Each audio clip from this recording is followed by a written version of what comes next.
Hello and welcome. Yeah, I know. I'm messing up.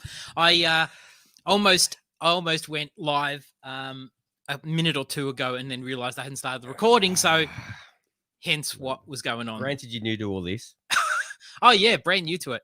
And it's well, I'll have to fine tune this background a little bit, but because I'm adding in Ben in a second, let me add him into the stream. Is he there? He was cleaning up his room a second ago. There we go. That looks better. Hey Ben, how you going? Good, fellas. How are we? Happy New Year. Yes, Happy New Year to you. Same to you. And all clear? All clear, yeah. Got the old test yesterday after frequenting that beach that some idiot got COVID and started. It looks like he's gone to every golf course in the southeast. So I don't play golf, so I'm pretty fine. So yeah, all clear and ready for 2021. The big one, right? And what did he hit? Did he hit up the was it the Brighton Yacht Club as well? Brighton Yacht Club, yeah.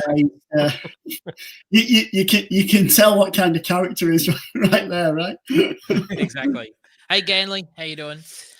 So yes, Christopher, a warm welcome to everybody and a happy new year for 2021. Obviously, everybody is hoping for a completely different year. It's a redo. Not a redo. I shouldn't say that. It's like 2020 is a mulligan. Yes, yeah, and it's not like we're actually walking in to like all clear and everything's good in the world, is it? No, like, the year's not going to start off any better than it was last year. But we got to hope by maybe we can turn it around by mid-year. Yes. And what do you think of the new fancy Aussie Guys studio? See, template that I was working on here. Ben's being cradled by G's wings there. Here's what I do. It's not the first time this week, AJ. I like it, AJ. It's definitely adding to your already professional production. That you go through the week. Maybe the clothes rail is the next thing in the background, ready for an upgrade. Maybe. Oh yeah, maybe. Maybe the bike rack, and all that. Well, that was Junior. Looks like he's just popping a mono. Yeah, he's popping a mono. Yeah, it's a bit of a holdover from ISO. Is Aussie Guy Studio did become a little bit like storage studio. And you've still got the chemist set up, so you're still obviously in production.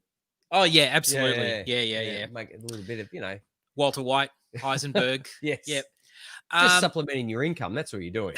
Oh, exactly. Yeah. When all of our teams don't make the playoffs, G, we need something to keep us going, right? Oh, what? Actually, I made 5. I made 5, and it was a bit of a disaster. But I won 2 with Chris Ganley. We just managed just a couple of managed leagues that we have fun doing together. We usually do about 4 or 5. We made the final in 2 and we won both of them. Thank you, Stefan Diggs. Oh, whoa! Talk about What is it? Fantasy performers. Damn. Alvin Kamara. If you had Alvin Kamara, he was a cheat code, I think, for the fantasy playoffs. Josh Allen did all right. Aaron Rodgers and Devontae Adams went off, yes. As usual, right? Oh, man. So listen, it's a little bit of a case of you get to the fantasy playoffs. I think that does take some luck, a little bit of luck, but also a good amount of skill. You obviously working the waiver wire, working trades, working your lineup. And then you get to the fantasy playoffs and it can be a little bit of luck. Players hit, players miss. What can you do? Well, the final, I think, is all luck because you're going to put in your team, and it's not like you've got much freedom over who you put in. It's not like you can choose. Oh, I'm going to put in Alvin Kamara. Well, you got the waiver wire, and by the end of the season, the waiver wire is pretty shot. Yep. There's no trading past a certain date. Depends on the league. Yeah. So you're pretty. And then in one of my leagues, no matter what people think of Ronald Jones, he's had a really good season. So I lost Ronald Jones for the 2 weeks of the playoffs, and then in my final, in the league that we all play, in the Melbourne league we got going here, I bloody lost James Robinson, like in the number 4 running back this season. Yes. So yeah. it's just, so I had to play, I'd say I had to play Josh Jacobs, but he would have been the guy that was sat on my bench. Yeah. But, it is what, in the end, it is what it is. And I got blown away by Devontae Adams in the end. So, and I don't think you can be too upset, really. No. If you make the finals, I think that's a great achievement, and it's just a little bit of luck then. There should be a little bit of something for someone who ends up on top at the end of the season. So like the Premier League in soccer, you should get something. I'm only saying that because that's where I ended up. Well, some leagues have that, G. We don't? No. I don't know. Which league? Melbourne League? No, we don't. No, we don't. No. Just a little something. Just to be fair, I've really enjoyed a couple of leagues this year. Like I did a guillotine league for the first time, and that was good because every week there's a few good guys going up on the waiver wire, so you can try build a team. And then the other one is like one called Grand Theft Auto. So I think you guys might have something similar where basically you if you win your matchup, you get to steal a player from the other. The other team. So that's quite a good one as well because you build your team through the season. But then if you lose a matchup, you might lose one of your guys. And you can only protect a certain amount of guys every week. So that's another good league that, gives you that option of if you have lost a player through injury or whatever, you could just by your good performance get someone back. And, I think when you play some of those different format leagues, I think it can be quite a bit of fun. That's similar to a league I played in, Ben, which was the Pirate League, where that was run by Matt Hatton, who might be on later with us, might join us in the comments. And that was a bit of fun as well. So like you win the matchup and you get to steal a player. Although I must confess, I won that league. And I must confess. Is that why you brought it up? Of course. Okay. And so I must confess it makes a year for me. This is the time for bragging. I didn't win many, G. I didn't win many. That was one that I won. And I must confess, I'd be interested to know how you did in your one, Ben, because I found what I did right in the early stages, which I think is part of the reason why I got to the finals, I think, is because the Thursday matchup, let's say I was matched up against a guy and he had a player that went off in the Thursday matchup, then what I would do is I would, let's call it, put my best players below decks, so to speak, and I'd basically forfeit the game, like basically protect my players to forfeit the game. And I did that maybe 2 or 3 times. So that's really, to me, that's almost like poor sportsmanship. It probably is. It is. But we spoke. You brought up this league, and I said the one problem with this league, which I'd change, the Pirate League, is the fact that you can take anybody from your team, whether he's a player or a bench player, to stop that from happening. If you're going to lose, he has access to your entire roster, right? Not just to your starting lineup. To your entire roster.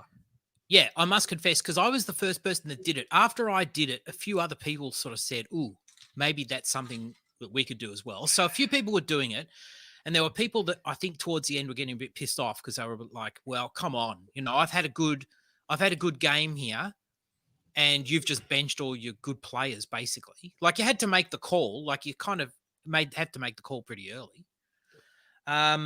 Well, I lost in the final of mine. I had a 65-point lead going into the Green Bay Tennessee game, and he had Rodgers and Adams, who put up 78 points. So, but I got to the final. I only had a 7-6 record through the regular season, so I actually pretty much scraped in to the playoffs.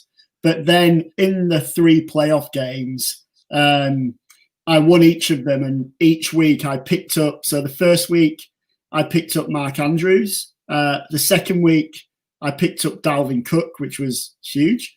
And then the third week I picked up Calvin Ridley. So like I literally built, 3 top 2 picks pretty much, like top first, second round picks through the playoffs. And that's what nearly won it for me.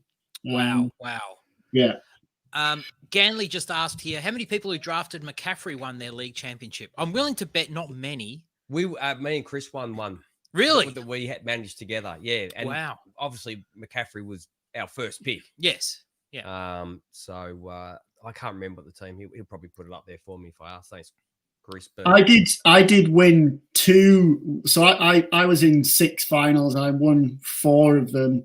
And 2 of them I'd lost Dak Prescott. So I was pretty happy. I was pretty happy about winning those 2.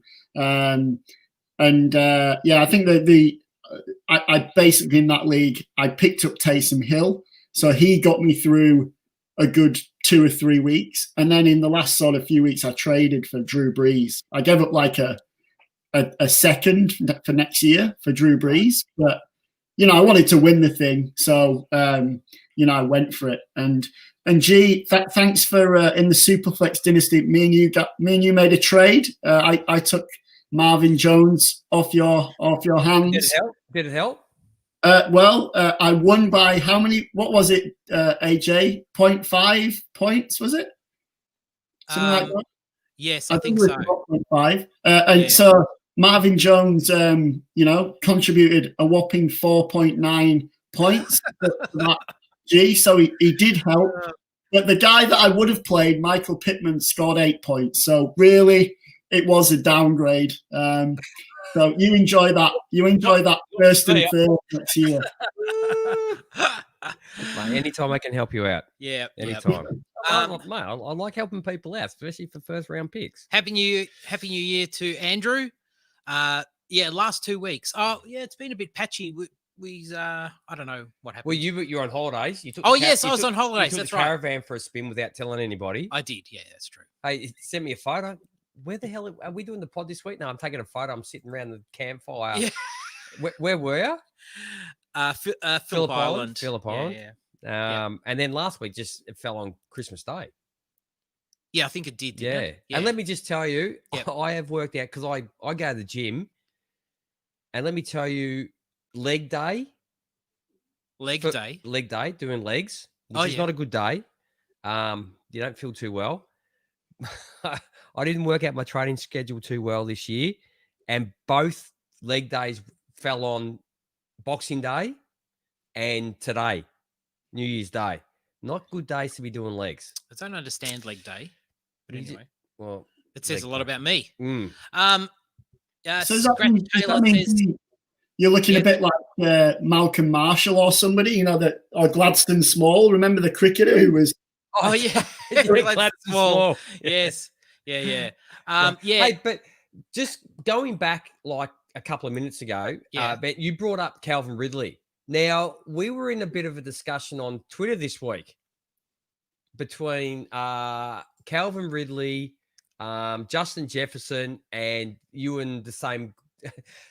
I can't remember who it was, but he was going with you for what was it? It was he was arguing. He was arguing Herbert for Rookie of the Year. You put up on Twitter about the gradings from PFF, which everybody reckons is just like the gradings to go to when you're looking at players. Yes. Yeah, right. And you were asking, well, where's Justin Herbert? And then this gentleman got into a discussion with you with that. And then I got in a discussion with him about, he's saying Justin Jefferson is the best rookie wide receiver he's seen in the last 10 years. And I've gone, okay, like, holy shit, really? So I just put up one player, not being a homer or anything, but I put up Calvin Ridley. Right. So that got into a bit of discussion. So we'll just ask AJ, because he wasn't part of the discussion. Is Justin Jefferson the best wide receiver you've seen in the last 10 years? No. Let me think. No. What? Calvin was the first person that popped into my head, just not, and then he started comparing numbers, but you can't compare numbers if you're only taking certain things and using those numbers without taking everything into account, like 30 less receptions on the year. Calvin Ridley came out with, I think it was 800 plus and 10 touchdowns in his first year. Yeah. And 30 less, he will end up based on averages that Justin Jefferson has been getting this year. He'll end up with 30 less. Calvin Ridley ended up with 30 less targets. which to me, and in the year that Calvin Ridley was having, could have been easily 1,000 yards and maybe 12 touchdowns. Yes, yeah. I mean, I'm not saying that Justin Jefferson looks bad or anything. Oh, I'm no, not saying mate, no. He looks fantastic. He's fantastic. But, over the last 10 years, I think people really live in the moment a lot more these days than...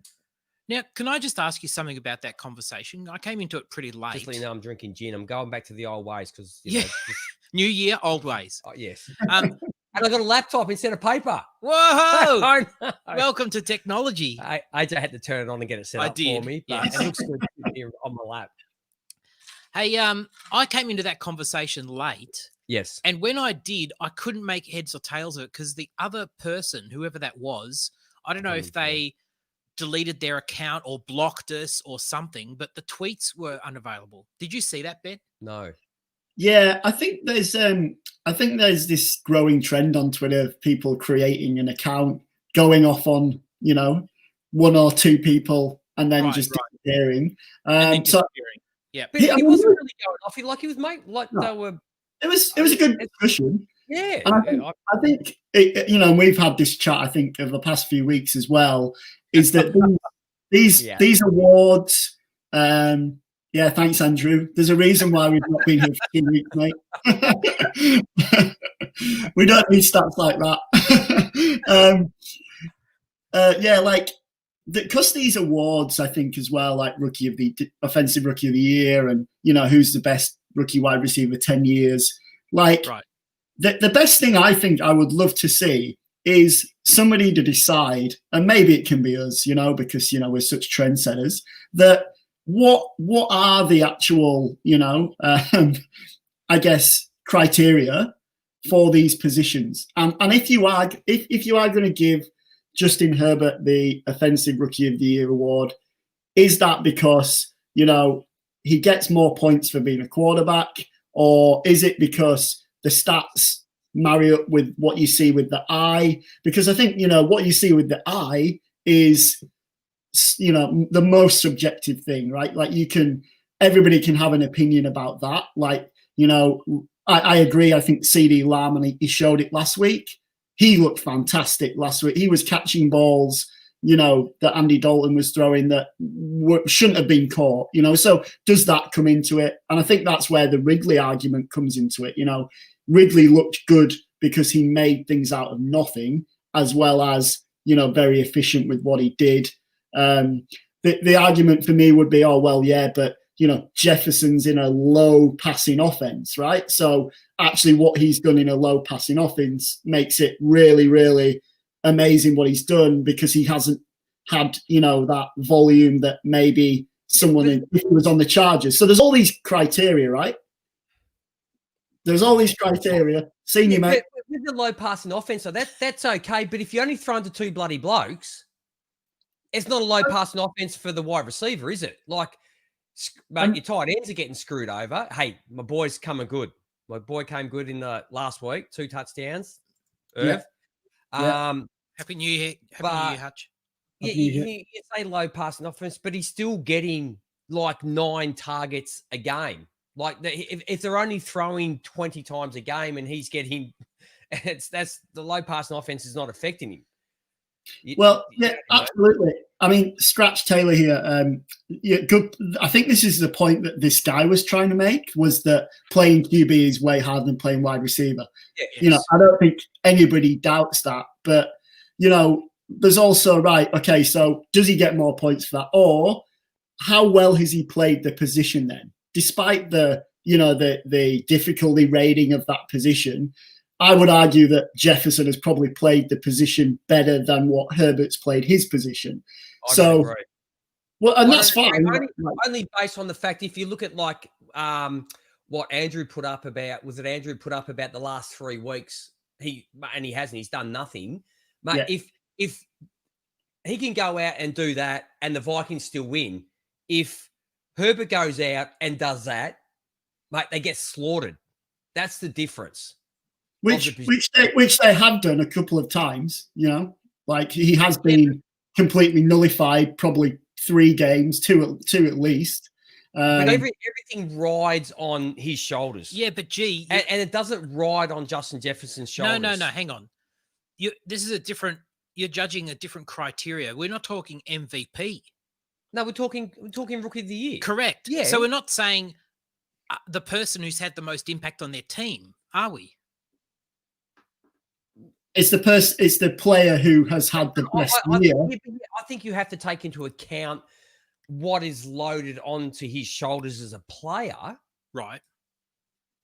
And that's what I'm talking about. What's loaded onto Justin Herbert's shoulders as a player? The whole offense rides on a rookie. Yeah. And I think what he's done has been absolutely amazing. Oh. And like, look, I think it's the same.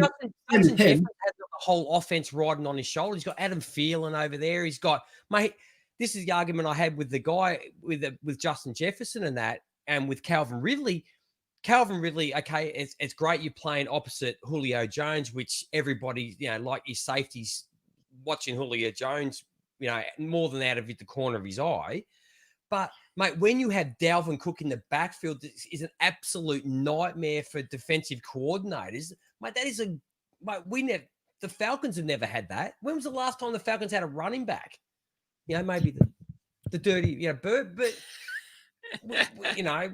I think then, and this is why at the start of this, I was like, oh, well, what's the criteria then? Because, I feel like, well, then it's always going to be about the quarterbacks, isn't it? If there's rookie quarterbacks, because then, the other positions aren't as relevant. So, a rookie quarterback's always going to win the offensive rookie of the year, which is kind of mute on the defensive side of the ball because, there's multiple people that could win it on the defensive side of the ball because I don't think there's a bigger weight towards a safety or a linebacker or a defensive end. There is to a wide receiver, a running back, and a quarterback. So should there be a offensive rookie quarterback of the year and then an offensive skill position player? Because it seems like, well, you're not going to consider all the other people because the quarterback's the most important position. And just to finish on that, G, which I think is a question that I'd love an answer from both of you. If Joe Burrow hadn't have got injured, would he have been the offensive rookie of the year rather than Herbert? Yeah, maybe. I don't think so. Okay. Because even though Joe Burrow is very impressive, don't get me wrong, but I think Herbert's been more so. I think Herbert's numbers have been like, historically but impressive. Is Justin Jefferson is he like the best wide receiver in this class? Mate, like there's going to be a lot of people that say, mate, you look at CD Lamb and what he's asked to do, not just, I'm not taking away from Justin's, mate, but he's playing a damn hard position as a wide receiver, what he's expected to do. Yes. Look, I agree. He's going into areas where, what's the old, is it Angels fear to tread, sort of, across the middle type, that slot position. Yep. I have so much respect for guys that play in the slot. Oh, hell yeah. Yep. And he's asked to do that. And I think he's been absolutely outstanding as a wide receiver. So he's even battling Justin Jefferson. Is he the number one wide receiver in this class? I mean, I agree with you. I think Lamb's particularly, I've watched him a bit closer over the last few weeks since we had that discussion. And he has, you can see it. He's so damn competitive in that position as well. Like he just, his strength and his positioning is great. But I think, I would argue that, you have to look at the pure stats. And when Jefferson's breaking, Randy Moss's records, you got to sort of look up at that. But I think if you drafted Jefferson or CD Lamb in your rookie draft, which I think I got Lamb, I think at 1.8 in one, and then I got Jefferson at maybe 1.11 or 12 in another. Like, man, you've done well, like with both of those guys. If you took them late first round, even more so than some of the guys that went. You're talking about dynasty leagues, aren't you? Yeah. Mind you, this rookie class, I don't think there were too many landmines. I think there were a lot of hits. There were a lot of wide receiver, particularly. Yeah. Oh, now wow. I have to go back and have a look at my wide receiving ranks, and I can't remember who I had at number 5. I have a feeling it was maybe Jefferson, but I'd need to go back and have a listen. Right. But mate, I had Lamb at 1. Who do I have at 2? Judy, maybe? No, I didn't have Judy in the top 5. He's I can't remember the order, but I know I had Lamb at 1. Like, to me, he was coming out of college. He was his route running, just his ability after the catch and all that. You had Visca pretty high, I think. Who? LaVisca. Yeah, no, he wasn't in my top 5. Wasn't he? I know my top 4 were not in order except for Mims, Pittman, and Edwards, T. Higgins. Yes. You have Edwards in there as well. No, but I did speak about Edwards being, like I like to talk about guys that sort of outside my top 5, and he was one of the guys he was like the first 10 guys I watched. He was like my number 1 after watching 10 guys before I started getting to to your CD Lambs and your C Higgins sort of blokes. I don't think you had Ayuk in there, did you, G? No, I didn't. No, I wasn't a fan. And he's looked good, but it wasn't. I always had a problem with Ayuk with the fact that he dropped balls that were rocketed in from a short distance away, and it wasn't so much that he dropped them. It's when he drops them, like at crucial moments. That's what I didn't like about Ayuk. It's like when you need to make a catch and it's rifled into you from 10 yards away and the pressure was on, he put him down. And we saw that a couple of times this year as well on crucial, third down, the ball just went straight through his hands. Yep. He also had put up on Twitter. Yeah, he's had 2 fumbles in the fourth quarter that have ended up, basically taking the game away from the Niners as well. But I must admit, he has been better than what I expected him to be, particularly in those kind of intermediate areas, which I didn't think he was. I had no problem with his downfield catching at all. Like once he's got time to get his hands set, mate, he doesn't drop anything. Okay. Anyway, now we've guys. So I have put together some questions. And actually, what we've been talking about is a nice segue into my first question, which has to do with rookies, and in fact, rookie running backs. And this rookie class as a whole, as we've said, has been very, very impressive out of the gate. The running back class, especially so, and I can't really recall a running back class like this. But I wanted you guys to perhaps I've written down the current DLF rankings for these rookies, and I can tell you what they are. But, okay, I'm just on the NFL site now because they're now in the world of PPR, so I'm just having a look at where they sit. Yes, as we speak. But I'd be interested in, from a dynasty perspective, you guys ranking the rookie running backs, and I can remind you of names if you want. But okay, now how many do you want us to give you? Well, I wrote down 1, 2, 3, 4, 5, 6, 7, 8, 9. 9? Yeah. Okay. So I'll go first and then Ben can have the number 2 pick. I'll have the number 1 pick. But mate, to me, pretend you're picking. Mate, it's pretty tough when we look at someone like James Robinson, mate. I think he was on waiver wires. Oh. Mate, I am so lucky in so many leagues that when he became the running, I just went and got him without even knowing. Mate, I don't think I looked at him coming out of college. That's my biggest miss, I reckon. I just went and grabbed him because he's a starting running back. And look what he turned into. Oh. But the way these guys are, it's a bit of a toss-up for me. I wasn't Antonio Gibson. AJ asked me at the start of the year, what do you think of Antonio Gibson? And I was honest, and I think we spoke about this when we did the draft circus. Is I didn't really know what Antonio Gibson was. Yes, yeah. I hadn't seen enough of him, and they didn't use him enough. No, and he's turned out to be great. He hadn't played much running back at all.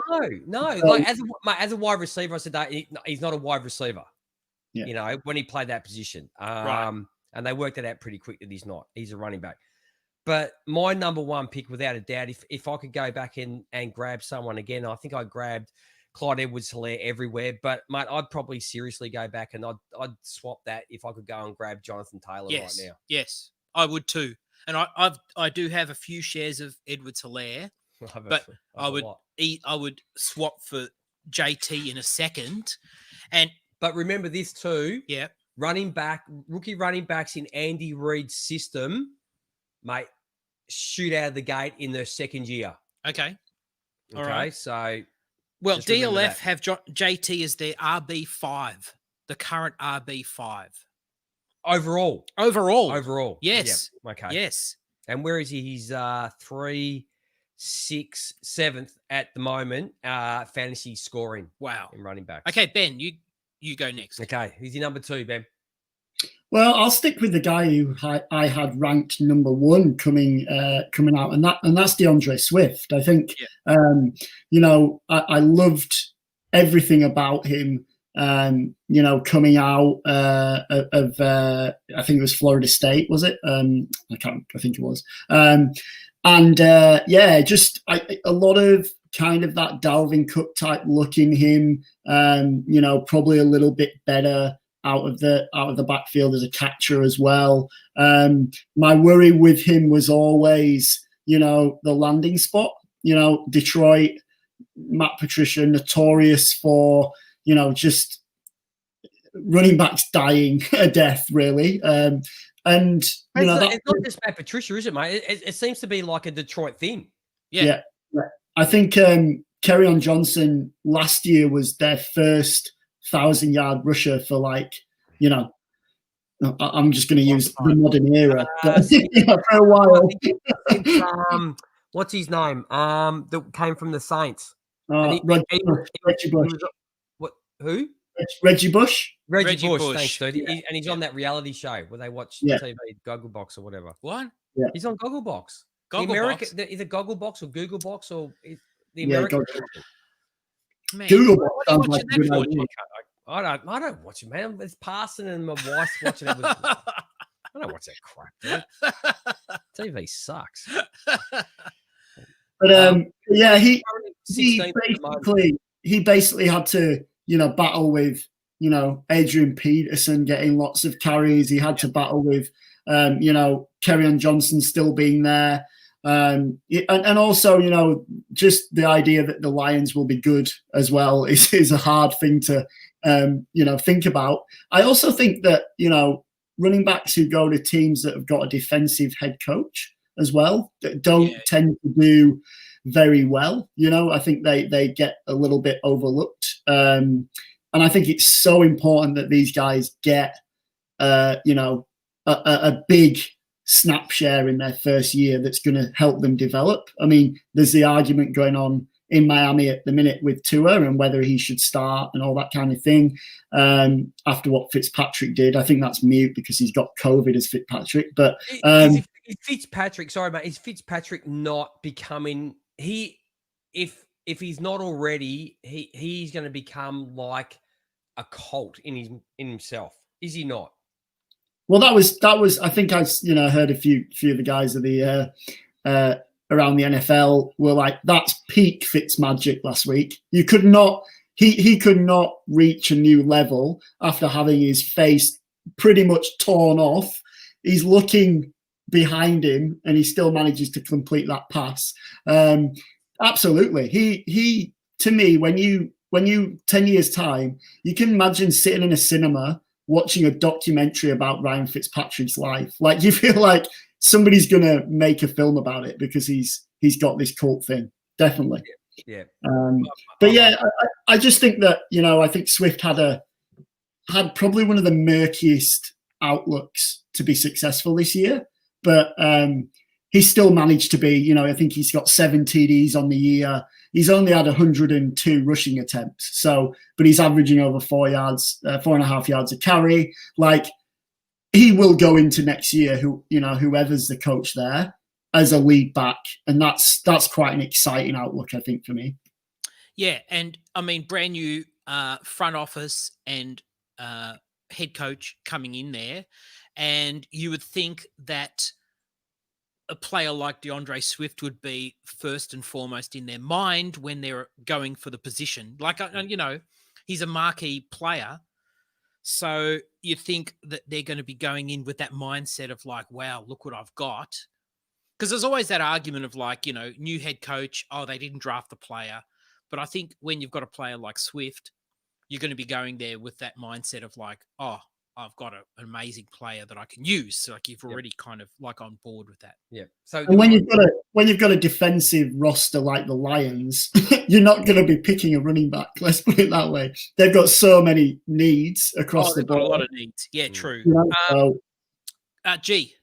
Number 3. Yeah, number 3. Well, with the guy that I've already brought up, and no disrespect to what James Robinson's done this year, and let's face it, mate, if they get Trevor Lawrence next year with already like a very good core of wide receivers that they have in Jacksonville, yes, he's going to go there. Let's face it. That's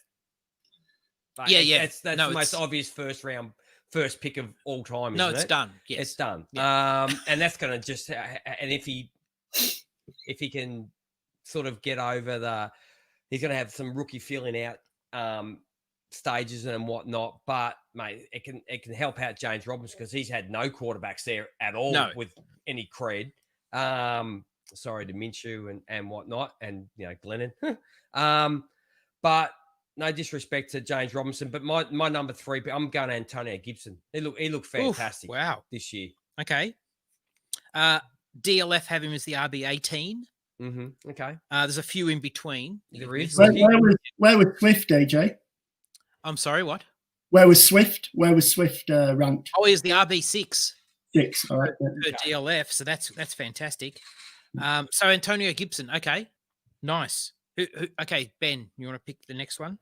I'm really pissed I didn't pick up Antonio Gibson a lot more in Dynasty because third round pick. Mate, yeah, it's like and because for the simple reason, like I said, I don't know what he was. Right. Yeah. And there's a lot of people out there going, "Oh, I saw this and I saw that." Well, mate, good on you, but sometimes you got to based on the real limited amount that he played in college. That's you must be bloody good at what you do. Yeah. Or just a lucky guess. Oh well, that's what you do in the 3rd and 4th and 5th round of your rookie drafts, isn't it? Yeah, but I'm talking about like experts that said this guy's going to, like. Oh yeah, I know. Like based on mate, he saw him like 5 times a game.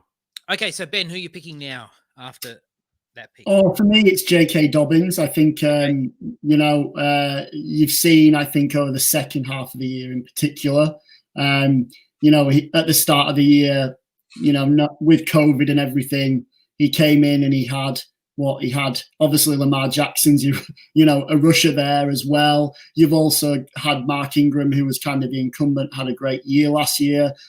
Gus Edwards is a nifty guy. So he had all this around him. And in the last couple of weeks, it's kind of been him and Edwards, with Dobbins leading the way. Ingram's a healthy scratch the last 2 weeks, so he's gone after this year. And Lamar Jackson's, I think we've seen this kind of, taking a little bit of a step back, rushing, particularly in the middle of the field. He's still obviously well involved at the goal line. But again, 7 TDs on the season, including 4 in the last 4 games. It's better than that. It's better than that. Oh, is it? 5 straight games. Oh, yeah. 50 rushing yards and a rushing touchdown. Yeah. He's the only active player to have done that as a rookie. Yeah. So I think you've seen that sort of, baton handed over to him with that offense. And, I think the Ravens go out and get themselves a big wide receiver next year, and that's what they need. The struggles in the passing game are there. So I think, that's Dobbins' room now. I think Edges will stick around. So that's something to look at. But I think you can touch Dobbins in for 10 plus and 1,000 yards next year. Easy. So DLF have him as the RB10 overall at the moment. I did actually write down a J.K. Dobbins question, which I might just segue to really quickly, because, as I said, 5 straight games, 50 rushing yards and a touchdown. His fantasy points, certainly in the last 5 weeks, were great, like sort of hovering around 13, 15, 13. But obviously that, based on the small number of, relatively small number of carries, very touchdown dependent. And the question I had, and I asked G this earlier, because so I'll set this up a little bit. So in a league, I've got J.K. Dobbins. There's a guy who has approached me because he. So really, AJ's asking everybody else that. What should I do? Yes, well, absolutely. Okay. So there's a guy who's asked me. Now, I wasn't sort of keen to move Dobbins because the future looks bright. But a guy's approached me, and you can sometimes see it in his eyes. He's on the other side of the world. I can't see his eyes, but you feel the desperation. I feel the desperation. He's really keen to get hold of Dobbins. And so the question I had was, do you think he is someone you would sell? I mean, the question I have is really about the offense because, Lamar Jackson, he really takes one read and then runs. So there's quite a bit of running, and it's really a bit of a committee, and I don't think that's going to really end. I mean, I know Mark Ingram will be out of the picture next year. They might draft a late running back just to add to the mix, but Edwards is not bad. He's a pretty good player. Yeah, and look, and that's what I said to AJ. I said, one, is Lamar Jackson what he is? Is he gonna improve as a throw of the football? I don't know. I'm not sure. You have Gus the Bus, and he's going to be there next year as well. Yep. So for me, they're the two biggest criteria. And have they ever been a one running back team? Dobbins' season high was 15 carries. And look, it could be different next year. You'd like to see a couple of times, but the problem is you'd like to see a running back have like a few games in there, in like a couple of 20s to see how he goes, 20 plus. Yeah. I don't know if you're going to get that as Lamar Jackson as your quarterback. No, I know. So you've got to make hay on a very small bit of sunshine. Yes. I think as well, G, we're talking about guys now, after those first sort of 3 or 4, we're talking about guys who probably aren't involved in the passing game as much as well and have maybe that PPR downside to them. Forget about it. Not happening. Like Cam Akers as well. That's another one that doesn't seem to be involved at all in that game. So I feel like, you're going to have to look at those things. That's why they're, 4 and 5 on this list, because, they've either got a bit of competition or there's a bit of a question mark. I think that for Dobbins, I think the big step forward for him would be, the goal line stuff, because that is, much like in Buffalo, Lamar Jackson's the goal line back. So, is that going to continue? I'm not sure. I think that, we've seen a bit this year that they're protecting him a little bit more. So if he can add, a few more goal line carries, I think you could see that sort of return. So I would definitely hold on Dobbins right now, particularly looking at the running back class for next year. If you haven't got a pick in the first top 3 or 4, I don't think you're going to get a meaningful running back. Yeah. So no, I agree. Yeah. So I think if you look on here, Lamar Jackson. Hold on, that's scoring leaders. I should be looking at. Oh, see, this is the problem because you go on all offense, okay, but it'd be interesting to see how Lamar Jackson comes up if you type in running back. Right, where would he sit as a running back this year? Yes. I don't know what his numbers are, AJ.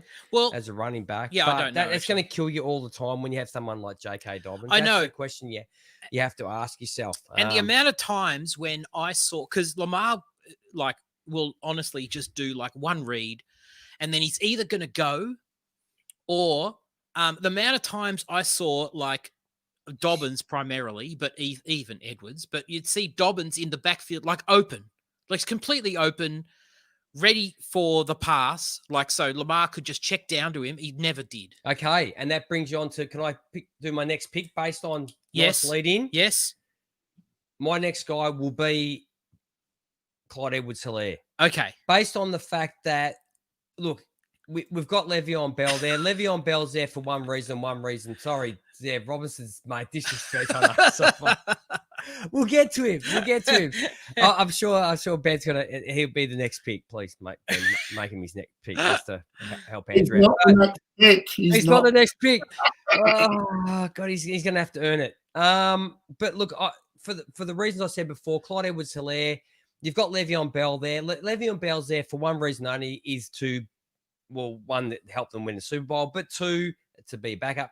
But two, he's only there to put more, a bit more, a frosting on top of his, of himself. He'll move on. He won't be there next year. We've seen Andy Reid. Andy Reid has really looked after Clyde Edwards-Helaire, I feel, this year. Haven't overused him. He's probably going to sit out this week. They've made that he won't play this week. Just rest him. Next year, boom, Clyde Edwards-Helaire is the guy. And as we just said, here's another quarterback that doesn't do checkdowns, and because he doesn't have to, and that's Patty Mahomes. Like, I think me and AJ spoke about this a few times on the pod. Is that, mate, the times that Clyde Edwards-Helaire has got like 15 yards in front of him, he's standing on the side by himself, just waving his hand. And he's going, mate, why would I throw 15 yards where I can drill something 40 yards down the field into this really small window?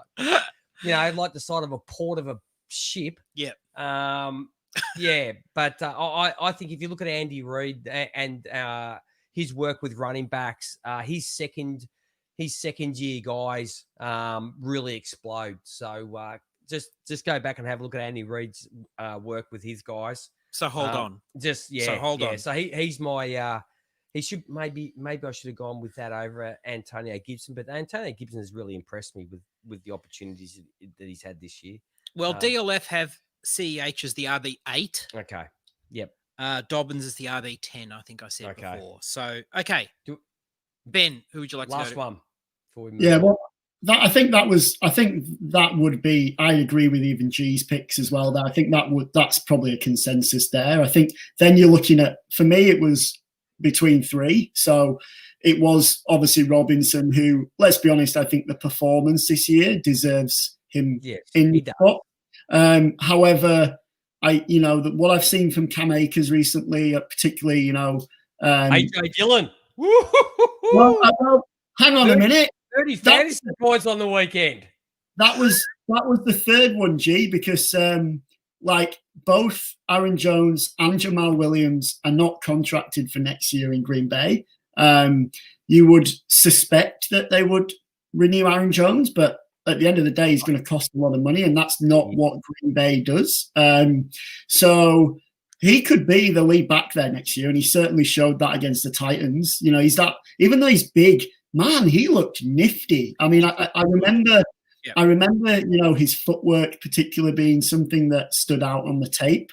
There's big questions about whether he can catch passes and do all that like an Aaron Jones or a Jamal Williams, but I wouldn't put it past the Packers to let both Aaron Jones and Jamal Williams walk in free agency and draft a guy very similar to what they did with Jones, a fourth, fifth rounder who can catch passes out of the backfield, and Dillon will be, your three down back with potential for somebody coming in. So, I would probably go Robinson, but I would really want to sneak AJ Dillon in there, if I'm honest. And look, AJ Dillon looked very, very good, I must say. Was that his breakout game? Maybe. But just a little bit of a cautionary tale. Let's be fair, though. He hasn't been given any opportunity at all at any stage this year until that game. No. I don't know what the Titans' run D is like. I'm just going to have a look. No, I think what I was going to say was I think the game was pretty much over. Well, Aaron Jones went for 90 yards as well. The run D is like ranked. It's not good. It's like seventh worst in the league. Okay. Titans D. Yeah. And it was the conditions were pretty gross. So, okay. All right. So let me just give you a bit of a recap. So DLF have Cam Akers as the RB15. They've got James Robinson as the RB19, AJ Dillon as RB33. Mm-hmm. And the other person you understand that because we really don't know. No, we don't know. The other one, so the only on this list, the only one that I think is I won't call him a miss, we'll just call him an unknown, is the last one that I put on the list here, which was Keyshawn Vaughan at RB42. We just don't really know. Had some good runs on the weekend, to be honest. Yeah, but man, what a list of running backs! Like if you got any of those guys, you're happy, aren't you? Without a doubt. So I think with Keyshawn Vaughan, I think it's a case of like they drafted him because, wow, look, we can get this guy here and now. That's great value. Let's draft him. And then they realized that actually we're just going to go out and try win the whole thing this year. So let's get a couple of vets in to, give us that insurance. Like they went out and got Fournette, obviously. So he sort of slipped down the list a little bit. But I think, come next year, I'd be still holding Vaughan at the minute as well. And Bruce Arians had really no idea what to make of. Well, he never really talked up Rojo was anything spectacular, and I think he proved, not me and AJ particularly, we're fans, but proved a lot of people wrong this year. Yeah, absolutely. Absolutely. And I think next year will be pretty good. Yep. Okay, where shall I go for the next question? I might go to this one. So there's a bit of a change of pace here. I'm just looking at Ronald Jones's numbers in fantasy. Like you look at it and go, mate, 172 is not that great, but he missed a few games. So yeah. And then I just scroll up the page to Alvin Kamara, who's like 200 more. Yes. 200 more fantasy points. Now, that's a great segue, G. Well done to Alvin Kamara, because I want to talk about New Orleans Saints.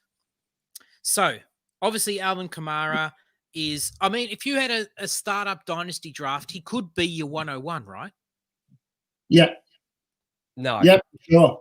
I've always thought he should be in that conversation at the top for sure. Christian McCaffrey's still my number one. Okay. Mate, you look at Christian McCaffrey this year, he played 3 games and scored like 98 fantasy points. Like it's like 36, 37. Yeah.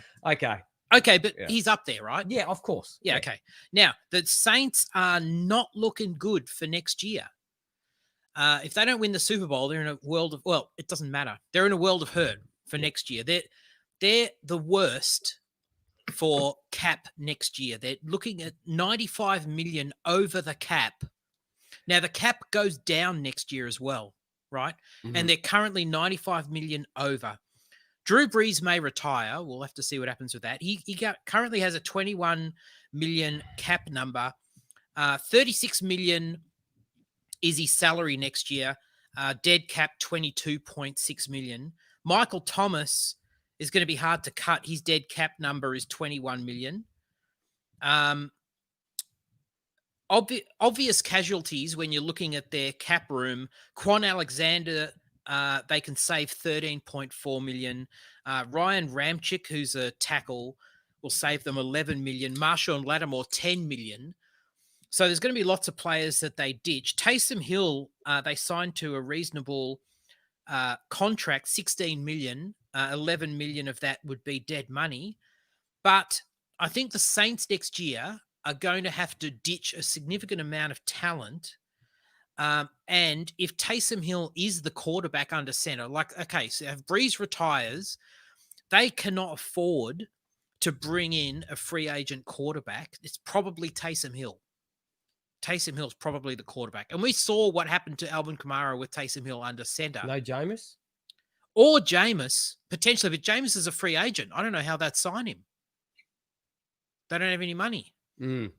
It's probably Hill. Someone's probably going to dangle a bit better, juicier looking carrot than the Saints could probably offer. But then again, Winston might go, well, I'll take less because the opportunity of me being the starter in New Orleans is far greater. Yeah, but I don't know what they'll do. They're in salary cap hell. Yeah. So this is what happens when you keep the other guy. The road. Yes.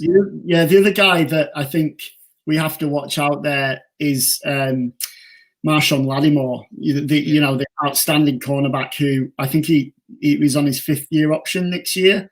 I mean, realistically, what's a guy like that going to go for on the market? You're talking pushing probably 60, 70 million at least for a multi-year contract. So they're not going to be able to afford that. Yeah, so he's going to be putting up his hand, and they're just sort of slapping it down. Like, put your hand down, dude. You just. So I mean, I imagine they'll look a bit what the Jags did with Jalen Ramsey, and maybe look to trade him off for maybe a 1st-round pick or something like that, and then they go out and get maybe a QB. Yeah, it'll be cheap. I tell you what, if he likes lifestyle, I'd worry about him down in New Orleans. Jesus. Dwayne Haskins will be serving you in the next sports store you walk into to buy something. So the question I have is, given that situation, looking ahead, is Alvin Kamara a top startup pick? Or if you have Alvin Kamara, is he a sell high right now? I think Alvin Kamara is bulletproof. Do you? Yeah. Yeah, me too. He's quarterback proof. He's wide receiver proof. He's defensive proof. And it's just the dude has got he's uncanny at. He's one of these guys that there's few athletes in the world. All these guys are great athletes, but there's some athletes that time moves slower for them than everybody else. Right. And and he's, you watch these, like the science, like a movie, and they show these guys doing stuff, and everything else is in slow motion, and they're moving just a little bit quicker than everybody. Hey, that's who he is. He's just gifted that way. His contact balance is unbelievable. Center of gravity. He just has it all going. I just think he's absolutely bulletproof in whatever quarterback or offense that he's playing in, to be honest. I think there's 3 of them, isn't there, G? There's 3 of them in the league. There's McCaffrey, there's Kamara, and there's Cook. All 3 have signed big contracts. All 3 are nailed on for, upwards of 25 probably touches a game. Those 3 are your top 3, and you can't really see another running back joining them. I mean, Barkley, I'm not sure, I don't think Joe Judge wants that kind of offense. I think Elliott's kind of fallen apart a bit in Dallas. The only guy who I thought was going to take that step was Austin Eckler. And even the last couple of weeks, they've still preferred to roll out Kalen garbage, instead of Eckler around the goal line. So, Eckler to me, Ben, has always been one of these. He'd be like the lightning in a bottle type guy. Like 1 or 2 seasons, bang, gone, lights out. Like he'd be like one of these halogens you put in your house. They're great, and but they don't last that long. They shine brightly for a period. That's what Eckler's I've always seen him as. Right. Yeah. He's not the Kamara sort of type, like, I'll go and pick this guy and I don't have to worry about my running back for the next 5 years. Yeah. At least.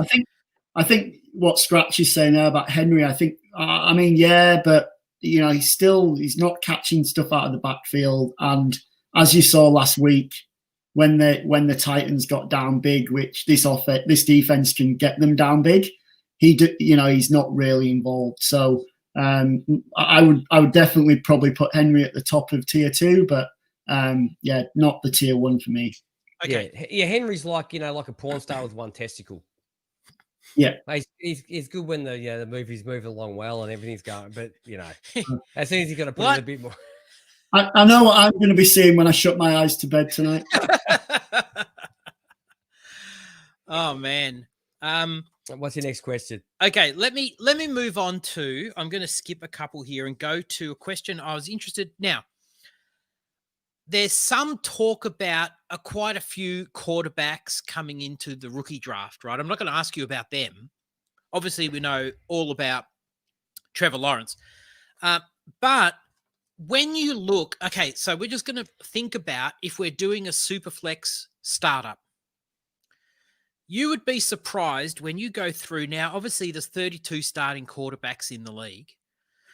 You'd be surprised how many of them are quote unquote good. Good or like, reliable, right? What are you talking about? Good. Reliable. Let's say reliable. So, for example, I'm going to read down this list. We're not going to talk about any of these guys. This is straight from DLF. I've used as a source. So this is what they've got as their quarterback rank. So they've got Mahomes, Lamar Jackson, Kyler Murray, Deshaun Watson, Russell Wilson, Josh Allen, Dak Prescott, Justin Herbert, Joe Burrow, Aaron Rodgers, and Tua Tagovailoa. Really? They've got Tua in there? They've got Tua at 11. They got Tua in at 11 and when he was replaced for Fitzmagic. Yes, they do. But that point aside, okay. This is from a dynasty perspective. So let's say you're doing a super flex draft, right? And you pick your QB1 and your QB1 is one of those top 11. There's a reason I stopped at 11 because the player at number 12 is contentious. Well, give us right? a 12 just to let us know. So I wanted Who's 12? I wanted you to give Who's me 12? Come on. Jared Goff. Okay. Yeah. I knew it was going to be him. One of these is not like the other. So I'm still a Jared Goff believer. I still believe, right? But I had to draw a line. Yeah, a good place to draw a line. Yes. But now, let me just read the next few and we'll just not talk about them. So let's pretend, right? So the next few, Jared Goff, there's question marks now, right? Goff, Tannehill, Stafford, Matt Ryan. They've got Jalen Hurts at QB 16, which is a bit rich. Baker Mayfield, Daniel Jones. Let's draw a line there. You'd even draw a line above Daniel Jones. But now let's say all those quarterbacks are off the board and you still need your QB2 and we're playing Superflex. From the rest, you've got to pick a quarterback. Who are they? And we're only at QB 18, right? Out of 32 quarterbacks, we're only at 18 and already you can see the talent level is a little bit questionable. So do you want me to give you some of the names that are below this now? Is this Fantasy Pros you're looking at? This is DLF. Well, I mean, two guys jump to mind, for me straight away. I mean, I think Kirk Cousins, is very, very valuable as your second quarterback because he's got a pretty low floor. And with those two guys he's got there in Thielen and Jefferson, that to me, tells you he's going to produce. And the other guy for me, I think you have to talk about is Sam Darnold. I think he's shown the last couple of weeks, that he's kind of on audition, and he's definitely looked like the guy that was a number one round, first round pick. And I just think that given Denzel Mims has come back in, he's given him another outlet. Jamison Crowder has come back as well. There's his outlet. They've got zero, help at running back or tight end. I think, given the Jets rebuild, you've got a solid quarterback there.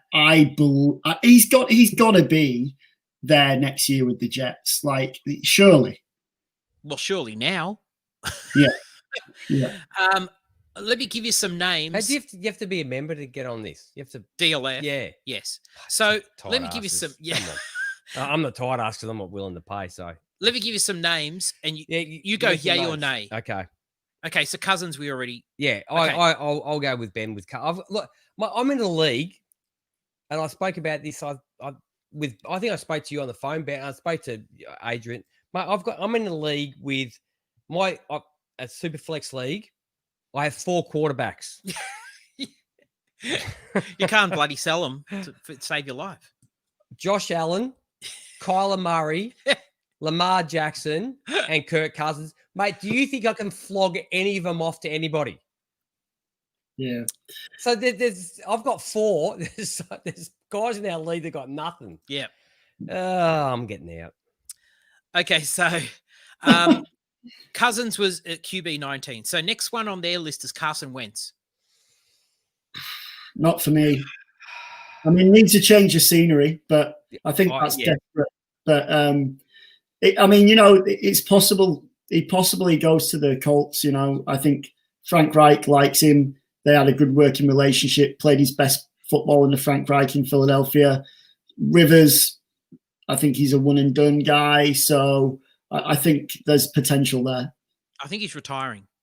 There's already been word of that. Who? So Rivers. Now, look, you could probably get Wentz pretty cheap too if you're trading for him. If we're talking a startup, you could probably get him pretty late, and if we're talking trade, you might be able to get him on the cheap. I think it's kind of worth it. I had a guy. I went after Wentz earlier in the season, as in that same league where I ended up getting Drew Brees to try and win it, Right. and he was like, an early first, and I was like, well, I'm thinking around a second, and I think that's decent value. I think he could lose his job, but I think he might just hang on till the end of the year, which obviously didn't happen.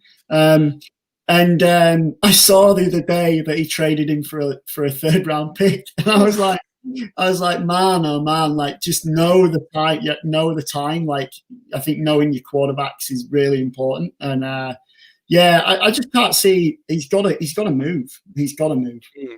Oh, the Colts are he's the quarterback that just needs for everybody to believe that he's the guy. And I think that with going out and getting Jalen Hurts, sort of just.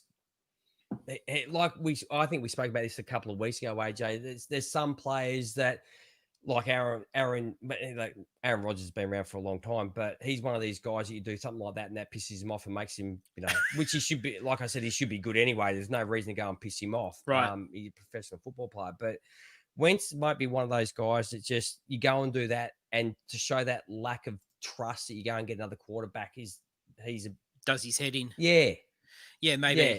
Okay, so Wentz was at 20. And hello, Michael Pittman. Yeah, absolutely. So Wentz at 20. Drew Lock. No. Okay. I can't get on. I've never been on the Drew Lock bandwagon. And he might not be the quarterback there next year. Who knows? No. Jimmy G. No, gone. They'll go and grab somebody else. Yep. Sam Darnold's at 23. Shanahan said this week that he thinks he's going to be their quarterback next year, but dude, he has showed no commitment to Jimmy G. No. See, we're a quarterback. I think he'll be our quarterback next year. Yeah, I think. Bye. We're only a quarterback 22, right? Yep. Jimmy G. So Sam Darnold's 23. Tom Brady's 24. Well, he may not be playing. I don't know. Yeah. He certainly doesn't look like he's stopping at this stage. No. He? Teddy Bridgewater's at 25. I think Matt Rule earlier. Yeah, I think Matt Rule was, likes him as a 2 to 3 year job. This being the first year, like they've got a lot of work to do. So, and the first part of his last name pretty much sums him up as a quarterback. Yeah, perfectly said there, G. Yeah. Yes. Cam Newton, 26. Gone. Ben Roethlisberger, 27. Gone. Retired, probably. I don't care what. Good chance. I don't care what. What are they? Were they 11-3? No, were they 12-3 or whatever they are? Yeah. Yeah. Nah, but no, he hasn't looked. Derek Carr, 28. Yeah. There's an interesting quarterback. Seriously. Mate, like from a fantasy point of view, mate, I should have started him over some far more credentialed quarterbacks. Yeah. I would have done better. Yes. Yeah. I just can't see how the Raiders, if the Raiders were going to take their franchise quarterback, they would have done it the last couple of years when they had all those picks. Yes. They haven't. So now I think they're running out of picks now. So their pick this year is going to be middle of the pack.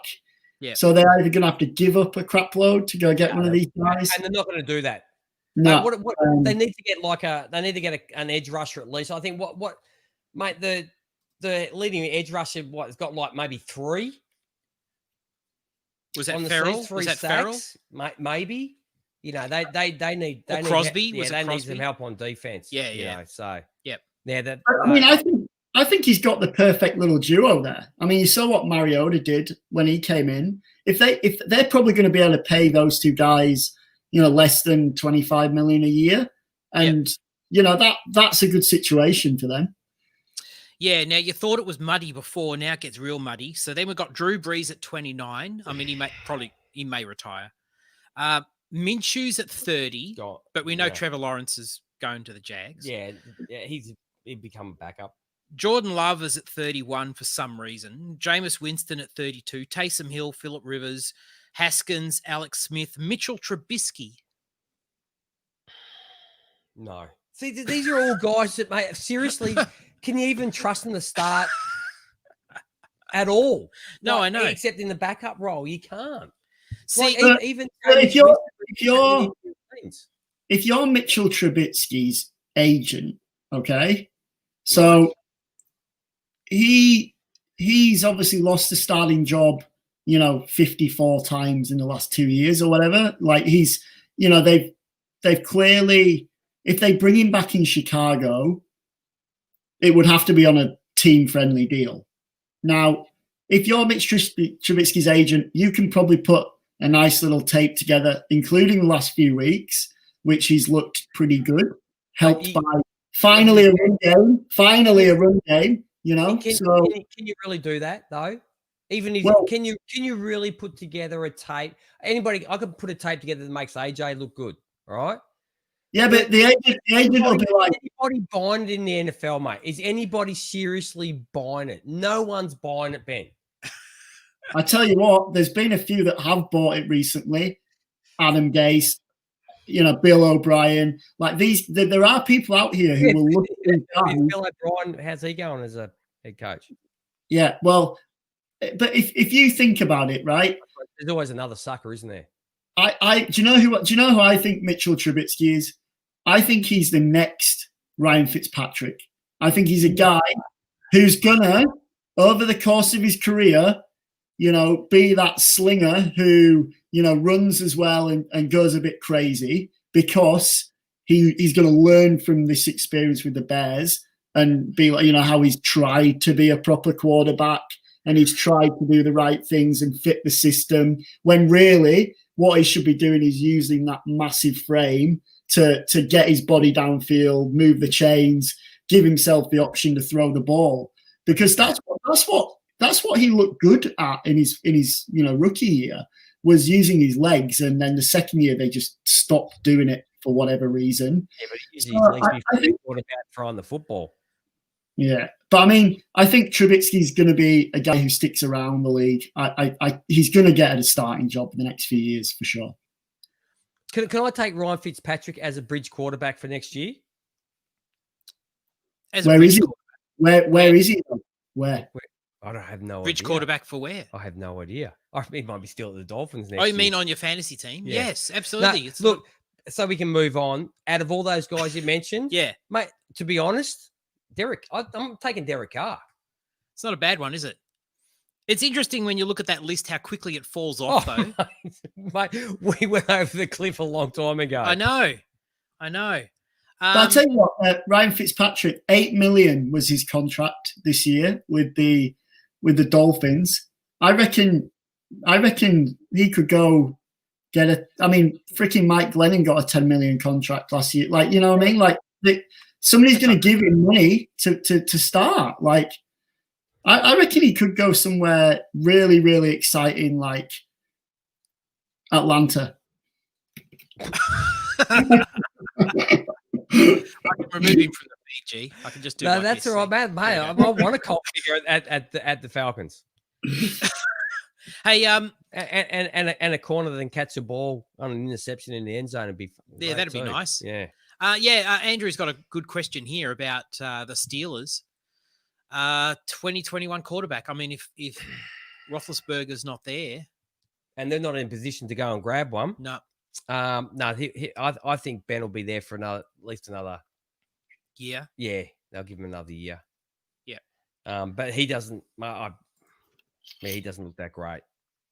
He doesn't look that great. I think there's a few teams out there holding on to guys just a little bit too long.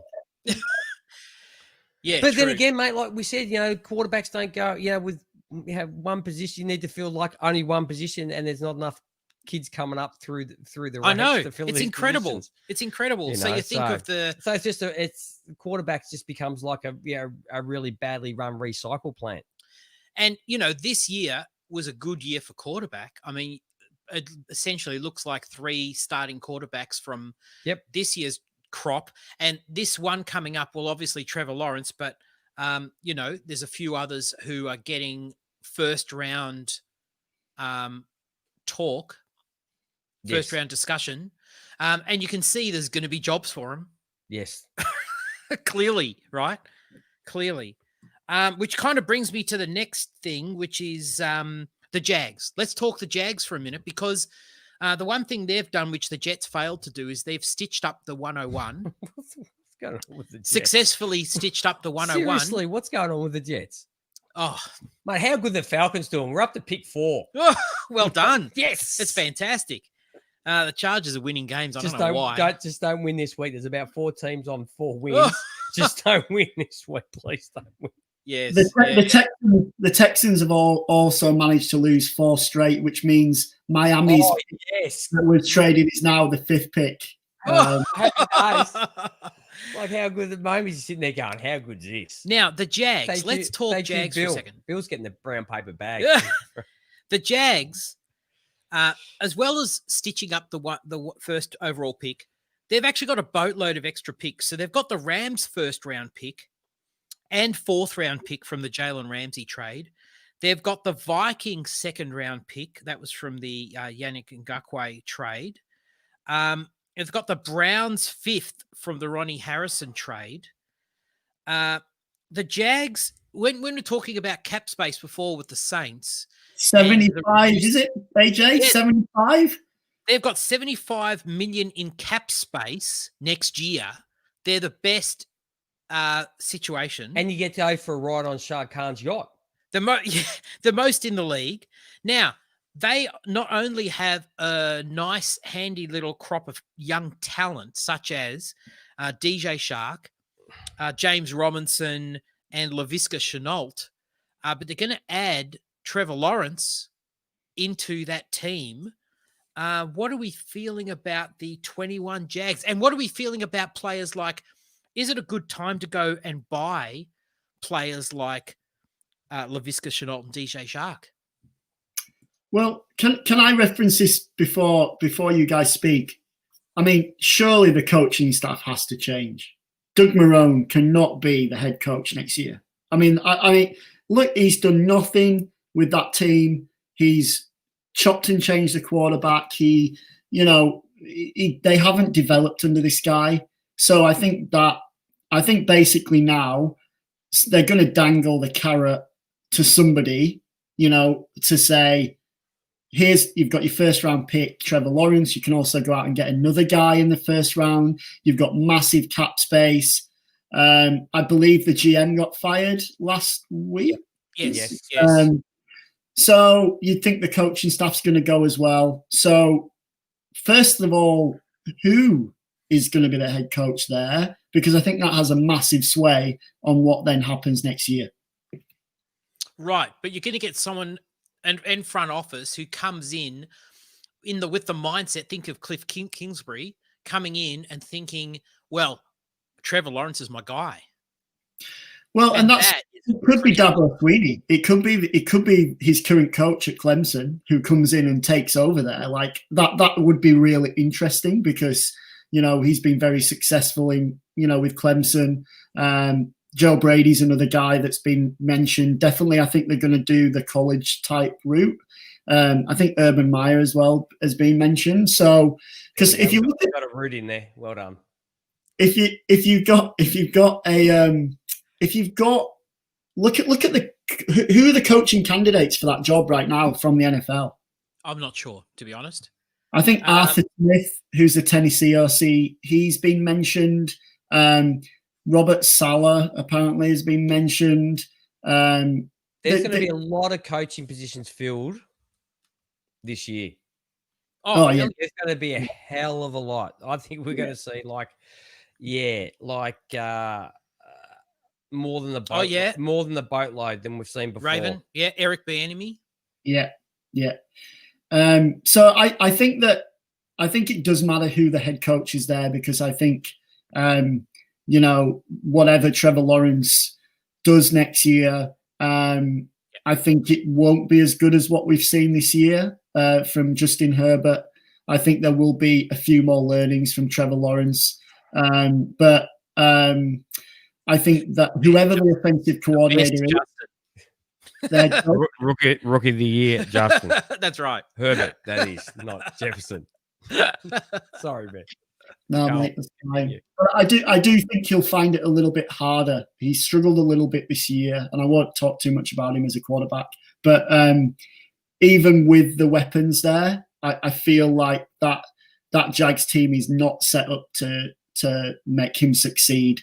In terms of, the defense is also horrendous. Well, so Yeah. But they've got a lot more talent than the Jets currently do.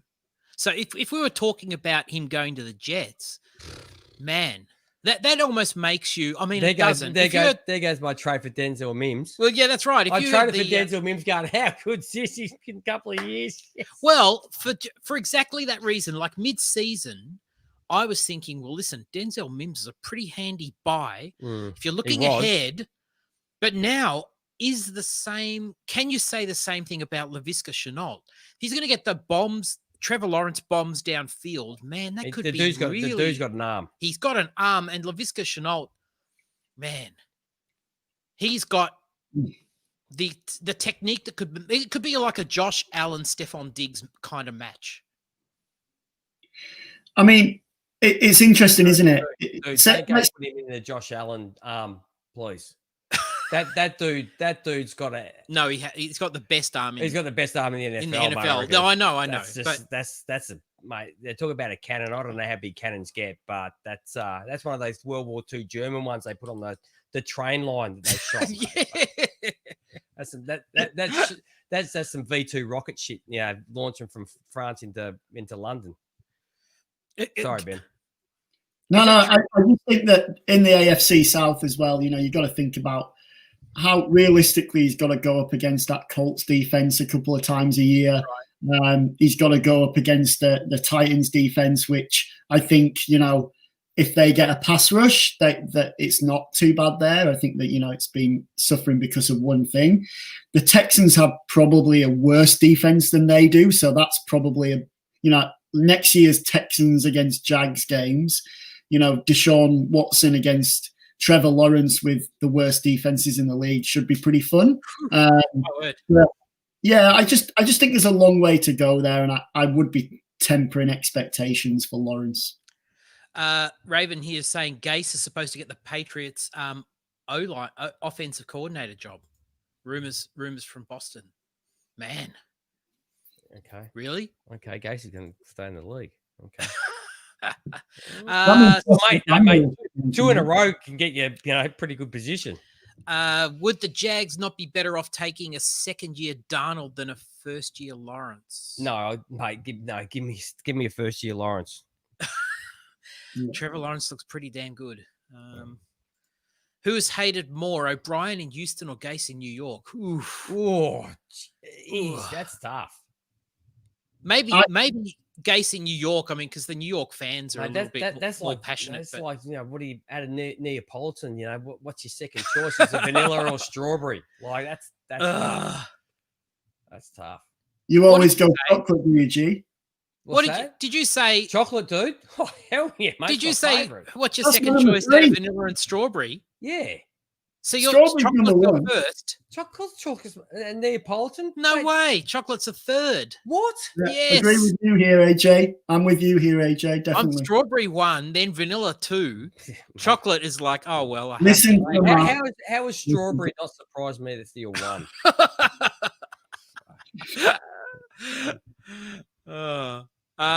From Ganley. Morning ride, guys. What's that mean? Great year of pods. I'm guessing he's going to bed. He's going. All the best for 21. Gee, our ensuite awaits some work. I have to go do some work down Yeah. Right. He's got me going down there. Only because his wife asked really nicely. You know, this is what he gets. He made his wife ring me because he knows I can't say no to her. So, but anyway, look, I know what we should. You got any more questions? Does Anthony Lynn deserve to stay in LA? No. Who would be a better candidate? Just about anybody. Man, he's just been awful. I don't know. I would take one of those highly touted college guys. Eric Bieniemy, Eric Bieniemy. I think Eric Bieniemy is set up to go there and do good things. I think that'd be brilliant. Yeah, that'd be brilliant. But Anthony Lynn, no, thank you. Please. Yeah. McDaniel, no, please, no. Oh man, McDaniels, no. I'm really not a fan of Josh McDaniels at all. I had to comment during the broadcast of I saw this the New England game. The commentator, I don't know if they were taking the piss. I don't think they were. They were saying, "Oh, well, obviously New England are probably going to be looking for a quarterback next year, but Josh McDaniels, he's a good talent evaluator, and he was the one who drafted Tim Tebow in Denver." I said, "Oh, well, hang on, those two sentences don't go together." That doesn't make any sense to me. Raven here is asking, who for the Jets job? Oh, you're on a hiding to nothing if you go to the Jets. That's what, mate, like, there is that many positions open. Oh, there are. Yeah, I know. Someone's going to get slaughtered for who they hire. Oh, there's no doubt. Someone's going to get absolutely slaughtered. No doubt. But whether or not because of who they chose, or they're just too slow, or for whatever reason they let somebody else get in there before them and make a better offer when he was already someone's going to come into the building and they've let him walk, and someone's got him in there and they've signed him before they've left, and the other team's going to get absolutely lambasted for letting the other person walk out of the building. Yep. Absolutely. The weird thing for me with this whole process is, that they let them interview during the playoffs, which seems completely weird. I remember, basically, I think Kyle Shanahan went into the Super Bowl with the Falcons knowing that he wasn't going to be there. You know what I mean? Like, that was obvious. It should have been somebody else that was not going to be there next year and keep Kyle Shanahan. But there we go. That's just, this is what I don't understand is how do franchises and owner of franchises see how they must see the dynamics and what's going on, that they know that the offense, like the Falcons defense sucked, but our offense was good enough to put up, 30 plus points like nearly every week, some 40s. How do you not see that, hey, if we keep this guy that's running the offense and the head coach who's looking, like a defensive guy and our defense sucks, how about we get rid of the head coach who's looking after the defense and keep the guy that's got the offense like absolutely burring? Makes too much sense, G. It does. That's logical. That's why. It does. And you just say, look, don't speak to anybody else. Or if you want to go speak and let's get a price, let's see what your price tag is, but we'll match it because, Super Bowls are everything. But it's interesting. And unless they're the Bengals owner where it's all just about making money. But you know what I mean? Like, how do you let those mistakes happen? But it's interesting, isn't it? Because like I was listening to a podcast the other day and they were talking about, open GM positions as well. And they were saying like, somebody who should get a job is Daniel Jeremiah, who does the Move the Sticks podcast with Bucky Brooks. Right. And it's like, he's basically an ex-scout, I think he was. Yes. And now he's just done podcasts for the last, so many years. And he does play-by-play and all that kind of stuff. And it's like, well, so who are the experts? Like who? Because he's just a TV guy. Gruden hired, what's his name, off, was it Maycock? Off NFL Network. Like, I think it's just there's an element of the whole system, coaching and GM. Actually, there's not like a school where these guys learn. That it's literally they're learning on the job, most of them, and that kind of makes it hard to predict, right? Yeah, absolutely. Look, I have a weird feeling about we have here in the AFL, we have like a coaching school. Yes. Yeah. Scratch, thanks for staying with us. Yeah. Thanks. We appreciate it. Yeah, we're about to get off. We're about to we're about to end anyway. About the coaching school, but you've got a good chance, dude. If you apply for, we might all throw a hat in the ring. But the coaching school thing, I don't know how. It's good for like a base, like a foundation, and that's it. Right. I don't see how you start building the framework and then putting the roof on, the windows in, and plaster on and all that, unless you're actually doing the job. Right. And that's it's. I learned far more as a tradie on the job than I ever learned at trade school. You know what I mean? Yeah. And you don't know until you actually start doing it, that whether or not that you're capable of doing it. I think an interesting case is like the Niners, isn't it? Like they had years of, after Harbaugh left, they had years of bad coaches and GM kind of, they had Balky as GM, then they had, Chip Kelly, they had Jim Tonsula, it was a mess. Yeah. And then they said, all right, sod it. We're just going to go with these two guys, and I think they let Kyle Shanahan pick John Lynch, and they gave them these massive 7-year contracts and said, here you go. These are your it's you two now for 7 years, like whatever happens. And the Raiders have done the same. I'd like to see a bit more of that. I mean, it's interesting because 10 years, yeah.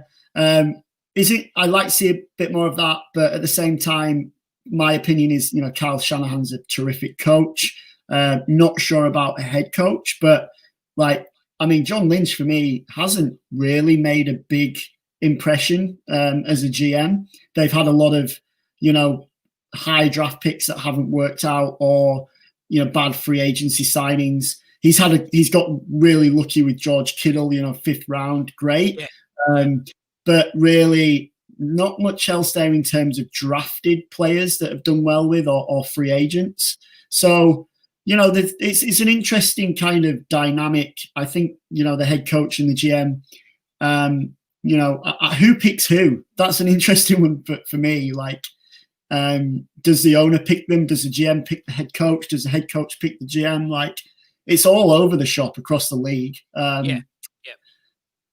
I mean, you've seen that, I think, with the Chargers now, AJ. They're talking about, well, do they let Tom Telesco pick another coach? Because he picked Mike McCoy and it didn't work out.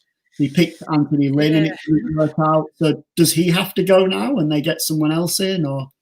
Well, look, to be honest, I'm a big fan of Tom Telesco, but he was probably on the bubble a little bit. But I think the Herbert pick might have saved him, to be honest. If you flub that, you're probably in trouble.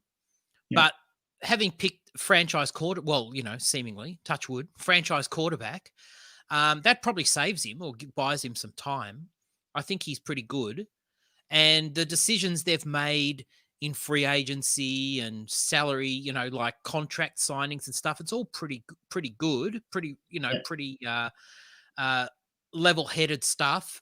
So I think he's probably safe.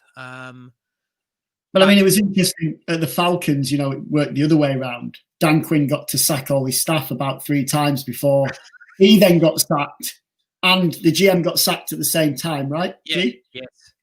Yes.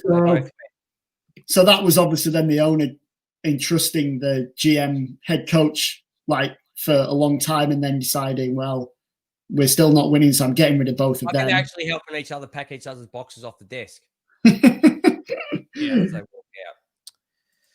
out. Andrew says here, I think it's hard with coaching as it can depend on personnel. For example, imagine being the Bears coach with Trubisky or the Chiefs coach with Mahomes. If your quarterback fails, few can still be effective. Yeah, true. But But I mean, Andy Reid had a lot to do with the Mahomes decision, right? Yes. Yeah. But then again, mate, I could have done it too. Yes, we've heard it once or 15 times, Jay. Don't, mate, just saying, mate. Maybe I should be a GM. I'm just saying, you know. Quarterback is a notoriously hard position to pick. That's the only one I've got right. Yeah. I'm going to ride that, mate, until that horse collapses. Yeah, no, it's very, very hard. Okay, should we wrap it up? Yes. Guys? Now, before we go, yes, AJ and I, we won't be doing what we've been doing over. Well, how long have we been doing this for, AJ? 6 years? 6 years, I think. Yeah. So, look, we've decided that we're going to try and look at running this a little bit differently. So, this will be not our last podcast, but this will be, we won't be doing the sort of week-to-week fantasy type deal that we've been doing over the last 6 years. It's a hell of a lot of work. Not that we don't enjoy doing it, but it does. You know, AJ's got a growing family and he's got other concerns. And mate, I just feel like I want to start watching football for the enjoyment of it. Instead of it as like a studying everything that happens on every play. My eyesight's starting to go more correctly. Every game. More correctly, what we're saying is we want to just have general discussions rather than, I mean, there's a lot of other pods out there who are making predictions and stuff. Go and listen. But like we have Kyle on here at the Fantasy Smackdown, who's fantastic. We've got Randy at the what is it? The Dynasty Warzone. You go and listen to those guys, and there's a heap more. And we just maybe we just need to find a bit of a different sort of bit of different take, really. So look, we've still got another one to go. We've still got our review of our predictions pod. Yep. We'll get Kyle and see if we can get hold of Randy to come back on and do that. We're still going to have our fantasy our draft circus. All the rookies. Yeah, we're still going to do all that, but we're just going to change it up for next year and just do something a little bit different. So in season, we're just going to have kind of discussions. We're not going to say who's your best quarterback, who's your lineups this week. Who should you start? Yeah. We're not going anywhere. No, Raven.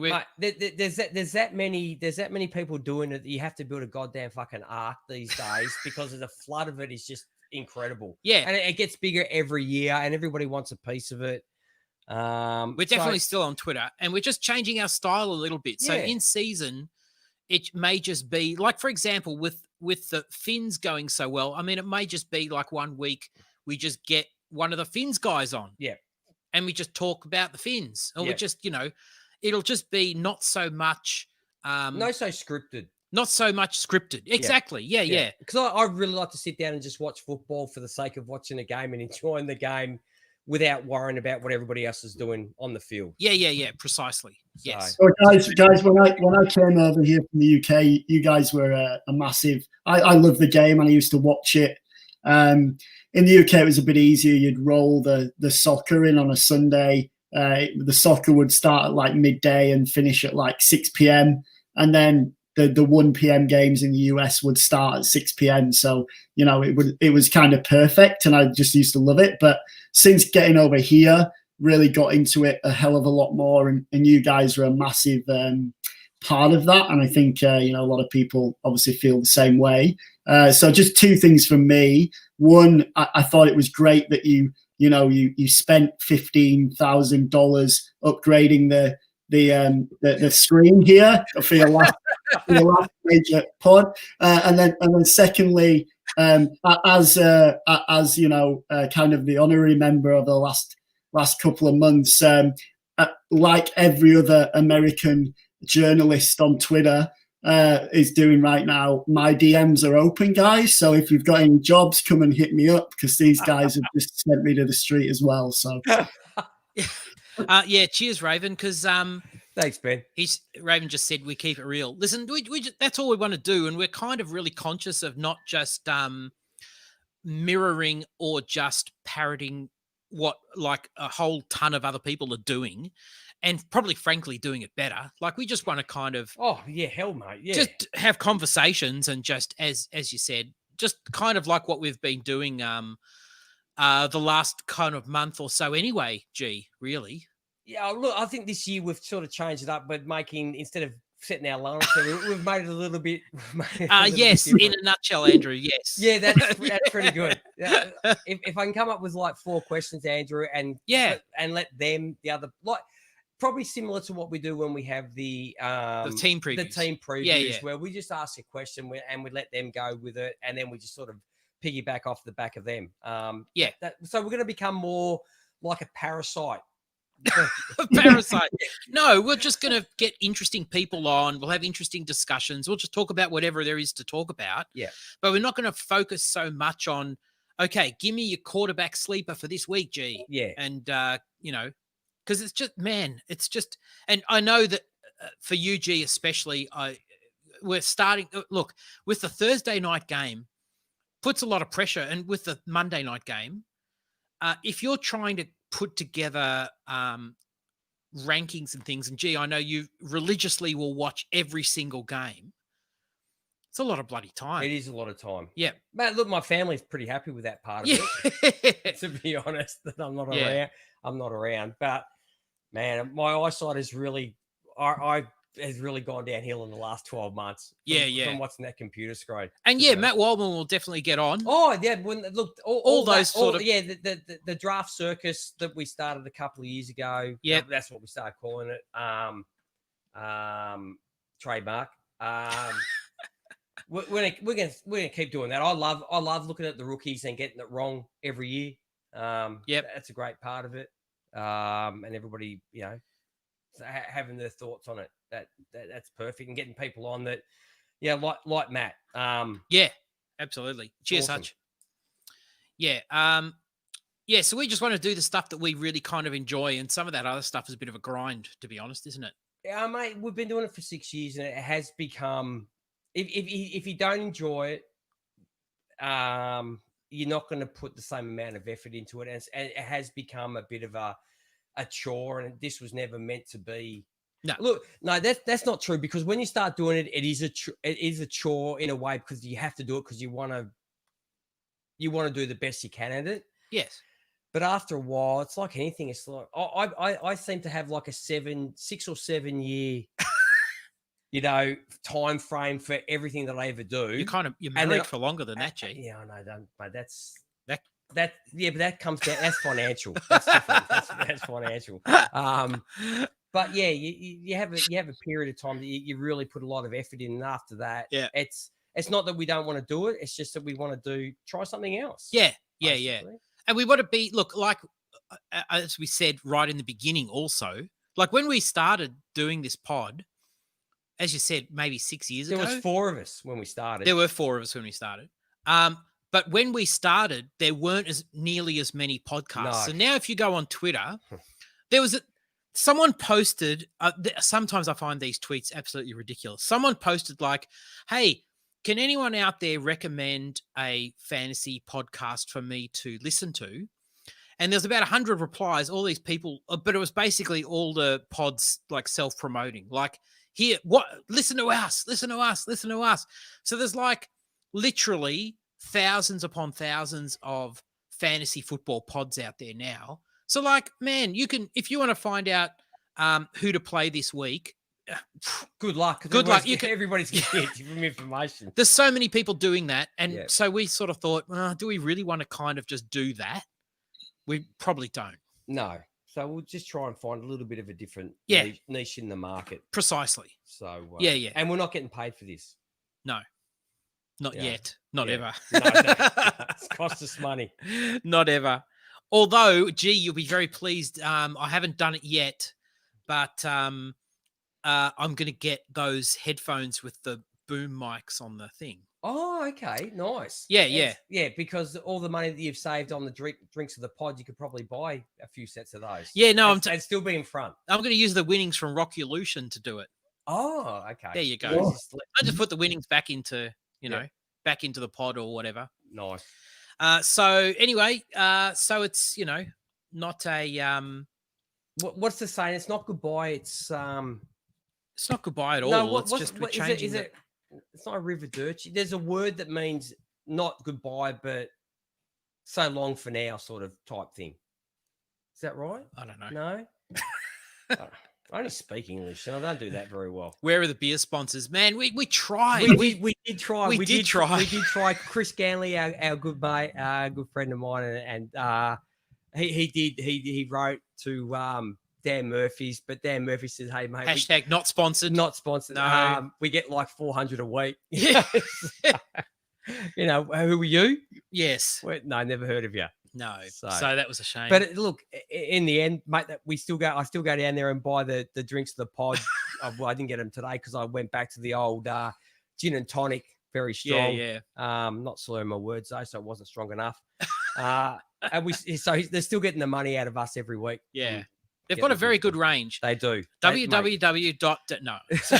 No, not sponsored. So anyway, never mind. Let's wrap it up. So I hope everybody's fantasy seasons went well, and just following on from what G was saying, I mean, we're not stopping. We're going to keep going. In actual fact, the off season probably is what we enjoy more. Yes, and that was kind of what the discussion we were having. Like, I'm really looking forward to. Here comes AJ's 10-minute wrap up. Yeah, I'm really looking forward to watching the defensive rookies. So I'm going to start watching film on the defensive guys, and G will start watching the offense. You've already started, I know, G. I'm not saying anything, just keeping it quiet. Okay, yeah. Just keeping it quiet. Close to the chest. But I actually enjoy that much more, all that sort of stuff. Yes. So that's kind of interesting. Yeah, thanks. Cheers, Raven. Happy New Year to you. Happy New Year to everybody. This has been a long one, but an enjoyable one. Yes. So, yeah, thank you very much. Thanks, Ben, for coming on, mate, and being like the third wheel. You know, like that, you know, like your date didn't turn up and you just stuck with it.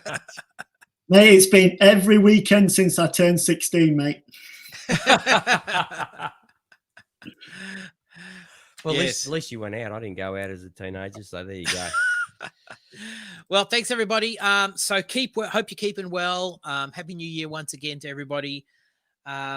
Enjoy the playoffs. The playoffs look to be very exciting.